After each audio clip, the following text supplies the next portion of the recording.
Life teaches you that not everything can be planned, and sometimes moments catch you completely off guard. Those moments can change everything. That night was one of those moments. Daniel had left for a 3-day business conference in another city. I was used to being alone in the house, but something about this night felt different.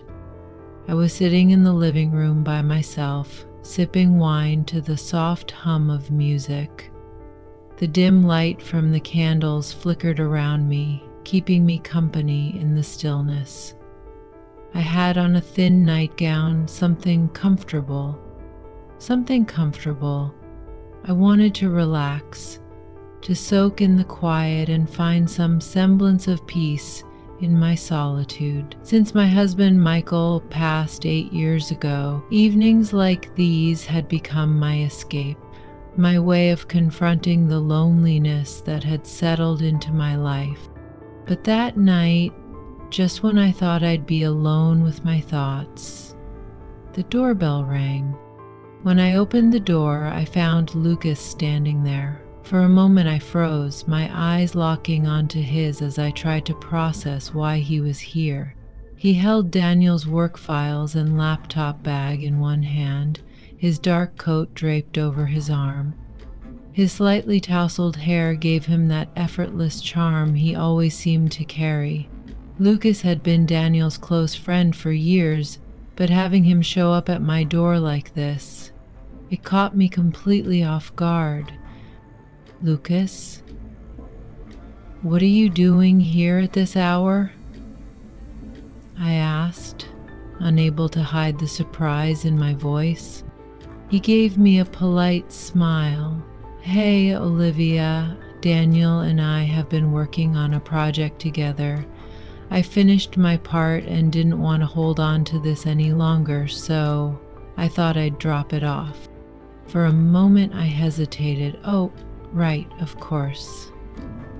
"Well, come in, please. It's late, and I wouldn't want you standing out there." Stepping aside, I let him in. As I closed the door, I suddenly became aware of how I must have looked, standing there in the soft glow of the fire, wrapped in my nightgown. I tried to brush off the thought, but I caught the way Lucas's eyes lingered on me for just a second before he looked away. When we stepped into the living room, he took in the scene, the warm lighting, the wine, the blanket draped over the couch, and smiled slightly. "Looks like I'm interrupting a cozy evening," he said, his tone light. "Not at all," I replied quickly. "It was just a quiet night. Nights like these help me, ever since Michael passed. But honestly, I'm glad you came by. I haven't really had the chance to get to know you properly." Lucas nodded, his smile softening. "Yeah, we haven't spent much time together, have we? Even though I've been around Daniel for years. Honestly, I've always wanted to say how much I admire you. What you've done for Daniel, the way you've been there for him, it's incredible." I motioned for him to sit, and as he settled onto the couch, I went to grab another cup from the kitchen. When I handed it to him and poured some wine, his calm and steady demeanor filled the room. There was something about Lucas, his quiet confidence, the way he carried himself. It made it hard not to feel his presence. Between sips of wine and light conversation, the atmosphere started to shift. There was something tangible in the air, something unspoken. Lucas's gaze lingered on me just a little too long, and I could feel my cheeks flush under his attention. It was as if he wanted to say something, but the words were stuck somewhere between us. And I was feeling things I hadn't felt in a long time. His attention, the warmth in his eyes, stirred something deep within me. It was a reminder of how lonely I had been, how much I had missed this kind of connection. Olivia," Lucas finally said, his voice soft yet unwavering. "Seeing you like this, alone, I don't know. It doesn't sit right with me. You're such a strong, remarkable woman, but at the same time, I can feel your loneliness. It doesn't seem fair." His words hit me like a wave, and I wasn't sure how to respond. I just stared at him, my breath caught in my chest, as the room seemed to shrink around us. The moment caught me completely off guard. I didn't know what to say, but the sincerity in Lucas's eyes held me frozen in place. All I could do was smile, though my heart was racing. "Lucas, I understand what you're trying to say," I finally managed, my voice soft but steady. "But this is my choice. Loneliness sometimes feels like a form of protection." Lucas tilted his head slightly, his expression filled with thought. "Maybe loneliness isn't always the best protection," he said quietly. The air between us was charged with something I couldn't quite put into words. There was warmth, a pull in Lucas's gaze, and I knew I wasn't imagining it. But should it stay at that? The intensity of the moment both scared and excited me.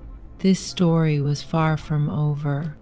That night, I couldn't shake the warmth in Lucas's eyes from my mind. Talking to someone so genuine, so real, it left an impact I couldn't quite explain. But his words about loneliness stuck with me the most. How could someone like him, a strong, successful man, possibly feel alone? At one point, I couldn't resist. I leaned forward slightly and asked, "Lucas, why are you alone? I mean, you're 37 years old, tall, charismatic, successful in your career. You're smart, mature. What woman could possibly say no to you?" As the words left my mouth, I found myself locking eyes with him, waiting for his reaction. Lucas's expression grew serious for a moment, though the faintest smile tugged at the corner of his lips. He tilted his head slightly, pausing as if carefully choosing his words. "Alicia," he said thoughtfully, "sometimes loneliness feels like a choice, but really, it's just not finding the right person. Maybe a man like me has been too picky, or maybe the right person has always been close, but it's hard to see." His words both startled and shook me. I understood what he was implying, but I was too scared to admit it to myself. I felt the faintest blush creep across my face, but I managed a small smile. "I don't know, Lucas," I murmured. "I think any woman who knows you would be crazy to let you go. A man like you shouldn't be alone." Lucas looked deeply into my eyes for what felt like an eternity before speaking again. "And you, Olivia?" he asked suddenly. "Why are you alone? I have to ask. You've been on your own for years. How easy has it been to choose that?" I hesitated, his question catching me completely off guard. I'm 60 years old," I finally said, my voice faltering slightly. "And I've seen loneliness as a kind of safe harbor. After Michael, I just couldn't imagine getting that close to someone again. But sometimes," I trailed off, my own emotions catching me by surprise. Lucas didn't press me, but the way he was looking at me told me he understood.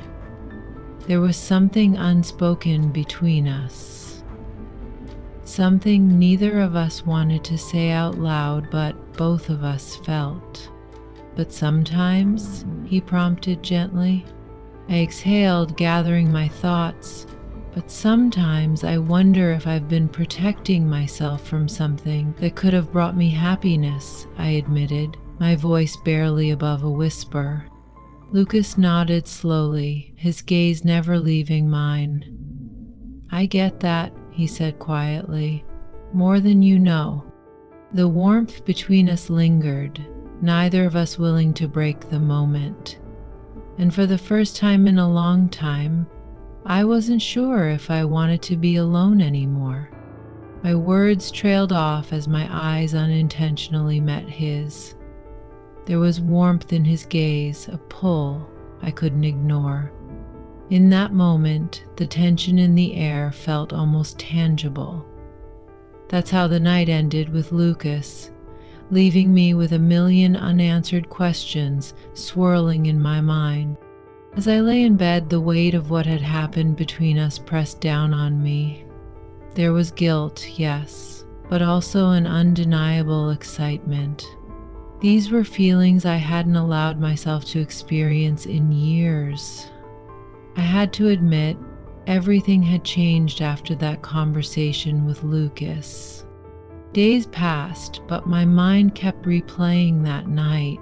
His words, his gaze, they lingered as if they had etched themselves into my soul. No matter how hard I tried to suppress those emotions, they only grew stronger every time I spoke to him. While Daniel was busy with work, I continued talking to Lucas. Sometimes we met for coffee, other times we sat in his car and had long conversations. We spent hours on the phone, and every exchange felt effortless, as if forming a connection with him required no effort at all. But with every meeting, a feeling deep inside me intensified. This wasn't just friendship. It was so much more than that. Every time I heard Lucas's voice, every time I saw that familiar smile, my heart raced. I could no longer deny that these feelings weren't just innocent friendship. And the hardest part of it all, keeping it a secret from Daniel. Building such a connection with my son's best friend, was it wrong, or was it life giving me a second chance? Our last meeting was still vivid in my mind. We were sitting side by side in his car, sipping coffee and talking. That day we grew closer than ever before. Lucas's gaze lingered on my lips, my breath caught and my heart pounded. The space between us had almost disappeared, but before crossing a line, we both pulled back. The magic of that moment lingered in the air long after we parted ways. After that night, I didn't hear from Lucas for a while. When his message finally came, it was more profound than I expected. It was just an address and a few words, but the meaning behind them was undeniable. Olivia, meet me at this address tonight at 8. I'll be waiting for you. There's a place I want to show you, something I want to share only with you. As I read those words, it felt like a storm was brewing inside me. My hands trembled, my heart pounded so fast it felt hard to breathe. Every word carried weight, a sense of certainty. This was a turning point in our lives. The spark I felt inside was both terrifying and exhilarating. I knew exactly what he meant. This wasn't going to be an ordinary meeting. Should I go? I asked myself. But deep down, I already knew the answer. Preparing for that evening felt like stepping into another version of myself. I slipped into a sleek, form-fitting black dress, bold yet elegant.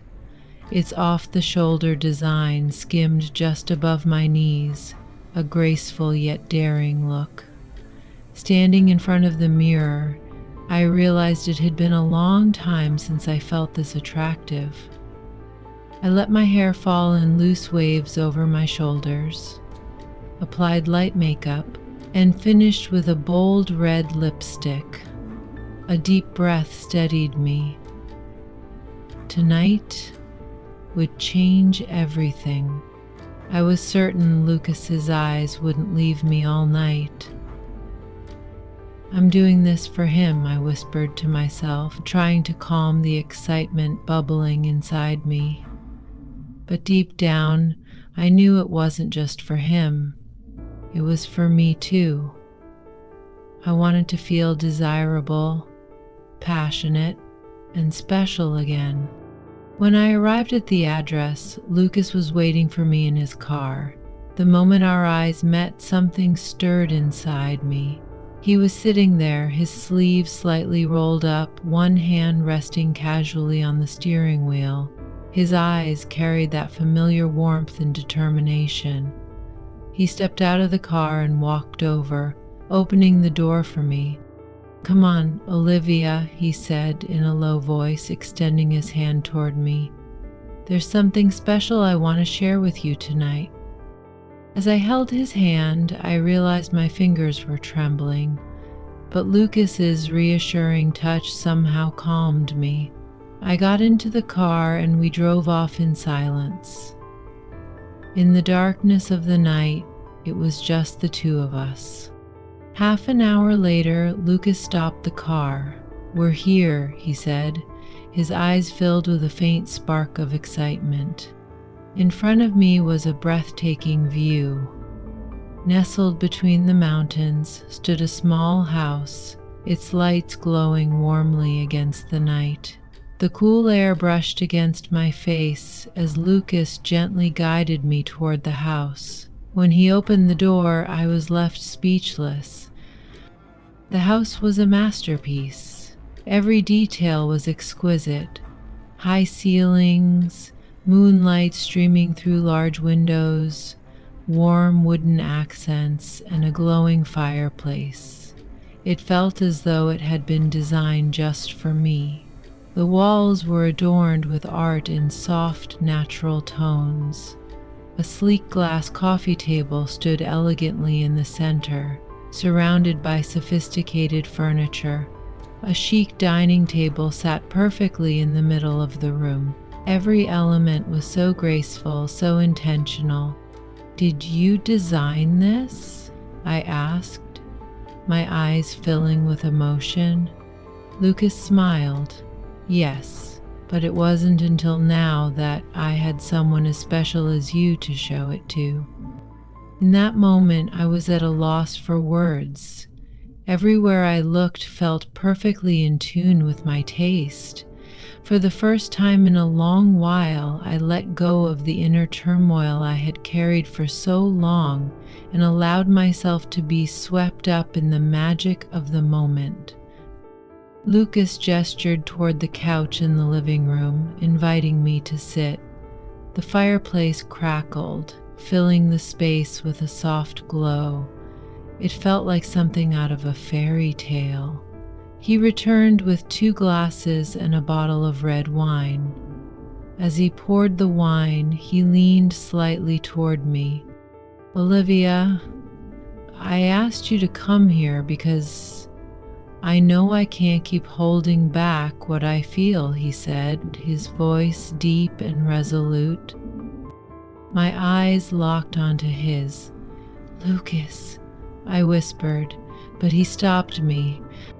"No, let me say this," he continued. "This house, this place, this night, it's all because I wanted to share it with you. You've captivated me more than anything else." My heart pounded so hard I could hardly breathe. Lucas's words tore down every wall I had built inside me. "You know, Olivia," he continued, taking a sip of wine, "seeing you alone, feeling your solitude, it pulled me closer to you every single day. And now, I know I can't keep running from it." In that moment, the tension between us reached its peak. Lucas's eyes revealed everything. There was no hiding anymore. As he leaned closer, our lips were about to meet when I hesitated, pulling back slightly. "Lucas, before we do this, we need to be sure," I said, my voice trembling. But Lucas was unwavering. "I'm sure, Olivia. I'm absolutely sure now." His words left no doubt, and for the first time in years, I allowed myself to believe in something more. I didn't know how this night would end, but I knew one thing for certain.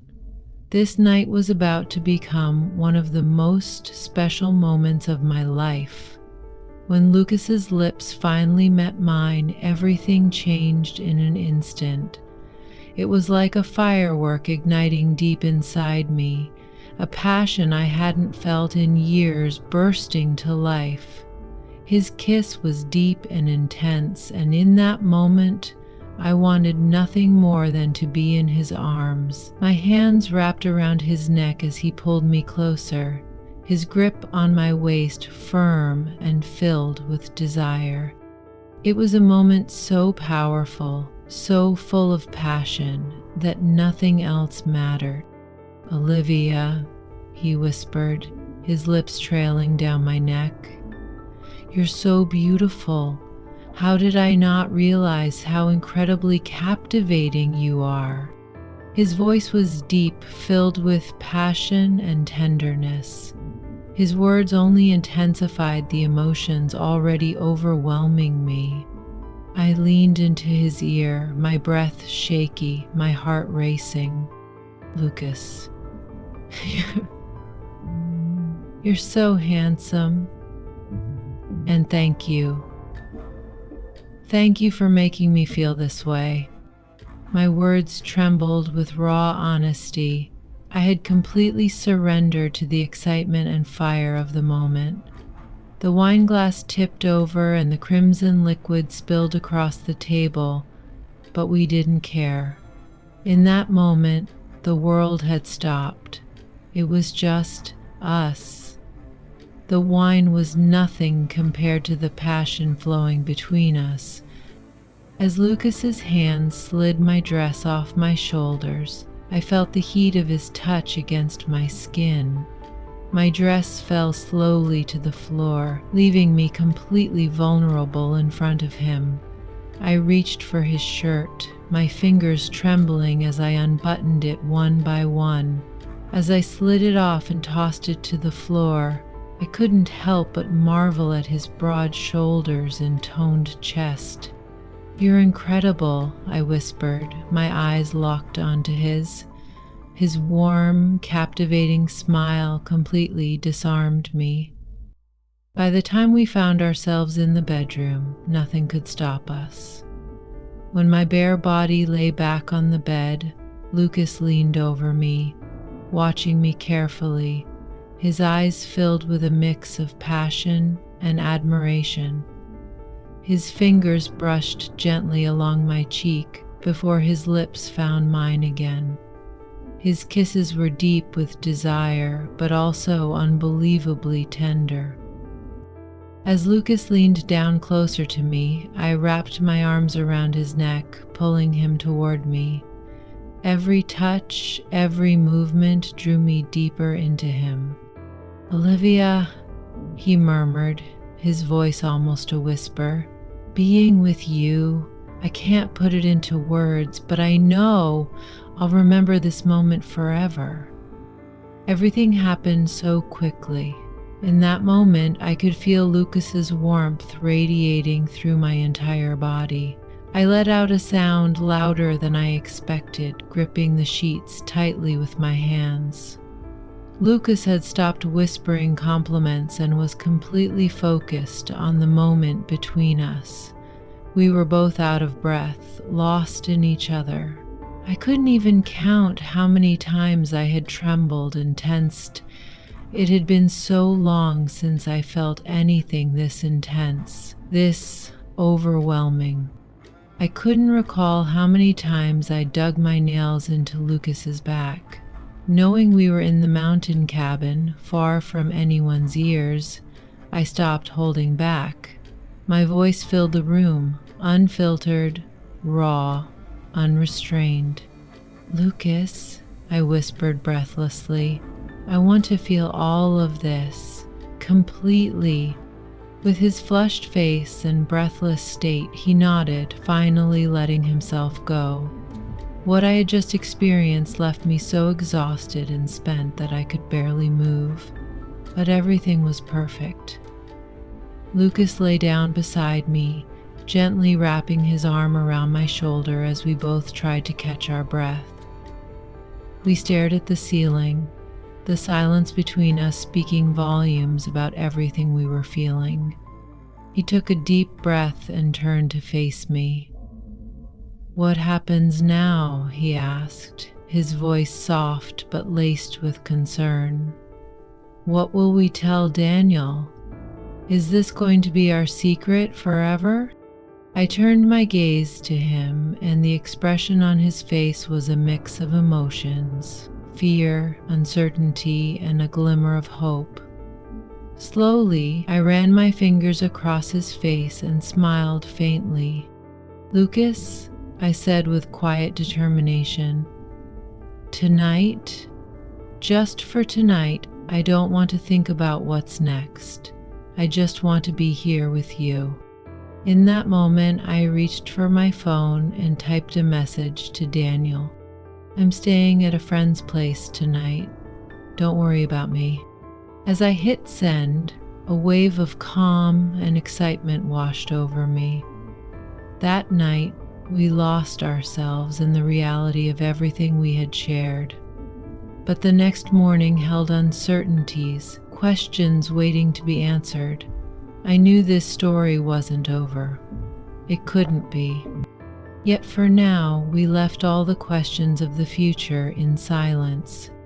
Stay tuned because this story doesn't end here. It's only the beginning. If you've made it this far, I know this story has touched you deeply. There's so much more to share, and you won't want to miss any of it. Don't forget to hit the follow button, turn on notifications, and leave a comment about this story.